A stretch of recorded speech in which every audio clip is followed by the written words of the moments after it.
प्रश्न है ना, ये है घर की याद के एक शब्द वाले क्वेश्चन आंसर है ना, प्रश्न उत्तर।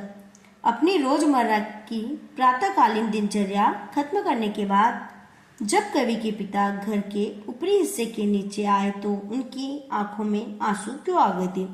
उत्तर देखो, घर में अपने लाडले पुत्र कवि को न पाकर कवि के अनुसार उनके पिता किस नाम को लेकर रो पड़े होंगे?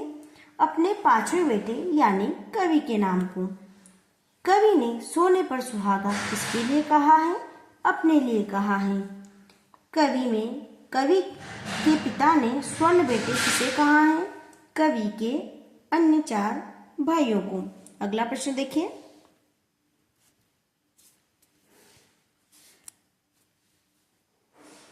घर की याद कविता के कवि कौन है?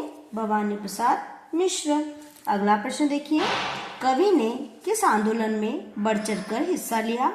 सन 1942 के भारत छोड़ो आंदोलन में। कवि को किन कारण 3 वर्ष के लिए जेल की यातना झेलनी पड़ी? तो सन 1942 के भारत छोड़ो आंदोलन में भाग लेने के कारण, कवि ने भारत छोड़ो आंदोलन में भाग लिया था, इसलिए उनको जेल जाना पड़ा। कवि ने घर की याद कविता कहाँ लिखी थी? अपनी जेल यात्रा के दौरान। जब जेल में यात्रा थे, जेल में थे, तब उन्होंने घर की याद कविता लिखी थी। अगला प्रश्न, कवि को किस ऋतु में घर की याद आती है? वर्षा ऋतु में। कवि किसे अपना संदेशवाहक बनाकर अपने माता पिता को अपने सकुशल होने का झूठा संदेश भेजने की कोशिश करते? तो सावन को बोलते ना, सावन को कि मेरे हे सजीले सावन, तो सावन को संदेशवाहक बनाकर भेजते हैं। अगला प्रश्न, जेल प्रवास के दौरान कवि को अक्सर किसकी याद आती थी? तो अपने परिवार की। उन्हें अपने घर में परिवार में जो सदस्य सभी की याद आती थी।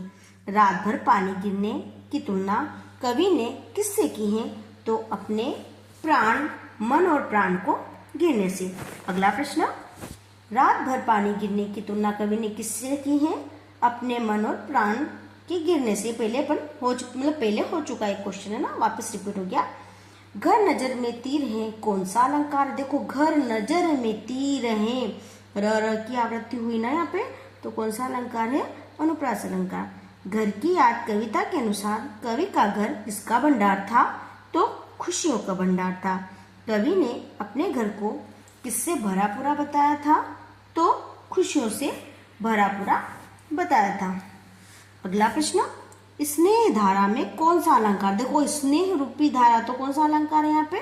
रूपक अलंकार। कवि के पिता पर क्या नहीं व्यापा था? बुढ़ापा।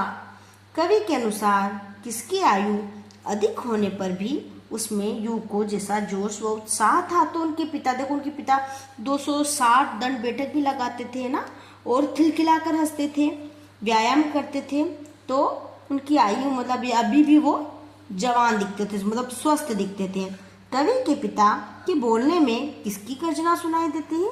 तो बादलों की। धन्यवाद। सभी चैनल को सब्सक्राइब जरूर करें और लाइक भी जरूर करें। धन्यवाद।